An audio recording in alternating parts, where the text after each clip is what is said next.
Hello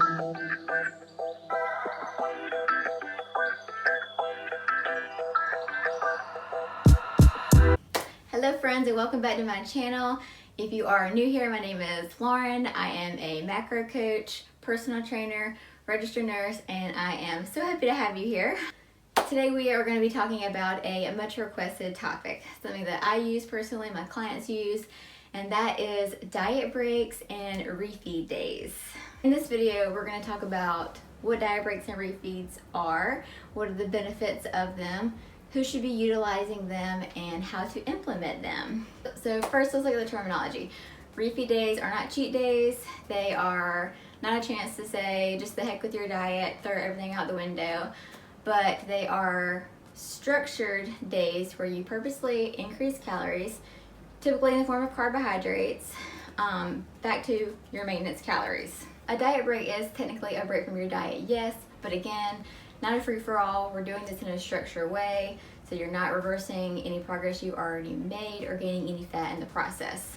So the term diet break and refeed days are typically used interchangeably, and that is because they are virtually the same thing. Refeed days usually just refers to 1 or 2 days at a time, and a diet break can mean 3, 4, 5, 6 days, or even 1 to 4 weeks taking a break from your diet and going back up to maintenance calories. So it's a longer span of time. So you may be asking, what are the benefits of refeed days and diet breaks? Wouldn't it be better if I just stuck to the diet so I could get results faster? There's a lot of benefits, and I'm about to tell you all of them. So for starters, I just want to touch on the research a little bit and what it's saying in regards to diet breaks and refeed days. What researchers used to believe is that these days of higher calories had more of a physiological benefit than what they've seen recently in recent studies, and that just has to do with the hormones. When you diet for a long period of time, your leptin decreases and your ghrelin increases. And so ghrelin is your hunger hormone and leptin is your appetite suppressant hormone. So they kind of thought before that when you had these refeed days and diet breaks that it was reversing that. Now they're leaning more towards this not really changing like all that much, yet you need a longer period of time, a longer maintenance phase to really optimize these hormones, and that a short span of a couple of days of higher calories isn't really going to raise them that much. Maybe some, if you lean more towards like the week or 2 week diet break. But recent studies have shown that they do not change as much as they thought. Still, that is what the research is saying. Many scientists out there and coaches, myself included, still believe that there is a great physiological benefit from these diet breaks and refeed days. And those physiological benefits are seen in your biofeedback. So if you're in a diet and you're keeping track of your sleep, your stress, your mood, your digestion, your performance in the gym, like your strength, your energy, all of that. When you're in a diet, the longer you diet, these things are eventually going to start declining. And all of these things are kind of under the umbrella of what you call diet fatigue. So with these diet breaks and refeed days, you see an improvement in your biofeedback. So you see your mood increasing again, you're not as cranky from dieting, your sleep improves, your energy improves, your performance in the gym improves. So when you do a diet break or refeed day, we're going to talk about more later in the video about how to implement them, but you are predominantly increasing calories in the form of carbs. And so that is the best, most preferred source of energy for the body. Your body is going to store those carbs, it's muscle glycogen. You are going to notice that after a couple of days of eating higher calories in the form of carbs, your muscles are more prominent, and that's because you have more glycogen stored in them. So you will look toner, you will feel stronger in the gym, We increase carbs and not fats or proteins because carbs are the best utilized by the body. Your body doesn't need any extra protein. It's likely, as long as your macros are set at a good spot, getting plenty of protein it needs for muscle repair, muscle protein synthesis. And any extra fat is more prone to be stored as fat.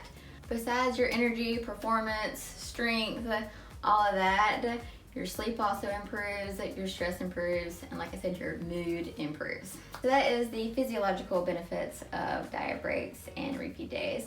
Now moving on to the more psychological benefits of them, which are the most prominent and arguably the most important reason why you should implement them. And that is simply because, okay, dieting is not fun. Diet fatigue is real. Anybody who's dieted for a long period of time can agree with you on that. Going for 12 to 20 to however long you're dieting without taking any breaks at all, it's no fun. And mentally it's exhausting. And even if you are including foods that you love, you're still eating low calories and you're not feeling as satisfied as you could if you do implement these diet breaks and refeed days. I can tell you from my own personal experience and from experience working with hundreds of clients that those that did implement some form of diet break or refeed days throughout their fat loss phase, not only were able to extend it longer, but they were also able to see more results. Not only that, but the clients that did implement these diet breaks and refeed days throughout their fat loss phase, they were less likely to gain weight back when it came time to reverse and up calories again. And maybe that is just a coincidence, but I do believe there is benefit in having these higher calorie days throughout your diet to delay the metabolic adaptation process. So, who should utilize diet breaks and refeed days? I think everybody who is dieting or in a fat loss phase should implement them. I recommend them to all my clients who are in a fat loss phase. I use them myself for all the benefits that I just mentioned. If you're reversing or at maintenance phase, you don't need to add them because you're already adding calories or your calories are high enough to support your biofeedback. So what happens if you don't include them? Nothing technically is expected to happen if you don't, but you do miss out on all the benefits we just talked about. And like I said, in the clients that decided not to implement these, I did see a correlation with more fat gain once calories were added back in. It did level out, but it took longer for us to increase our calories back up to maintenance phase. And also for people that don't include them in their dieting phase, I see that more binging occurs, more overeating occurs because the diet fatigue just got to them. They were hungry, they were cranky, they had no more willpower, they gave in. More just overdoing it occurs where they end up surpassing the amount of calories that their refeed day would have been at anyway, which does a little bit reverse progress. So it's better just to go ahead and strategically implement them, especially if you know that you are prone to binging, overeating, mindless snacking. Because like I said, when you have these higher calorie days, you feel satisfied, you feel energized, you feel, you don't feel hungry anymore, your cravings are decreased, and that allows you to push through your diet longer without cheating. That allows you to look forward to your next diet break or refeed day so that you can have more extra calories to use for whatever your heart desires. So really, there is nobody that I wouldn't recommend having these diet breaks and refeed days structured into their dieting phase, because everybody can benefit from it in one way or another, if not multiple ways. So now that we have explained what diet breaks and refeed days are, let's talk about how to implement them. So really, there is no right or wrong answer. There are multiple different strategies, and again, it is what works best for you, your life, what you are able to sustain long term. So I'm going to cover the 4 common approaches people take today, and I also just want to say, I'm going to create a visual for this for all you visual learners, because I know that it can be a lot to wrap your head around when I'm talking. The first one we're going to talk about is the 6-day deficit and the 1-day refeed. So that is just when you are in a deficit for 6 days and then you spend 1 day a week, same day, at higher calories. This one isn't as common as the other 3 because you don't really see as much psychological and physiological benefits as you do with the others, but still, some people like just having that 1 day of the week that they have higher calories to work with. The second is probably the most common, and that is the 5-day deficit, 2-day refeed. And it's important that those days are back to back so you can get the benefits associated with it. Most people like this one just because it's easy to keep up with. Like, for example, they'll have, every day during the week in a deficit and then spend that Saturday and Sunday at higher calories, which makes it easy to adhere to, especially like if you do want a little extra calories to work with, say on the weekend, for example. The third option is the one that I like to use the most personally. That's the one that I'm doing right now, and that is the 10 to 14 day deficit and 3 to 4 day refeed. And I like this one the most just because I see the most results with it, because sometimes our bodies can be resistant to the deficits and need longer time in the deficit to really see results. I know that's the case for me. So how my diet is currently structured right now is that I have 11 days in a deficit, 3 days refeed, just because I like to keep it, in the 2-week mark.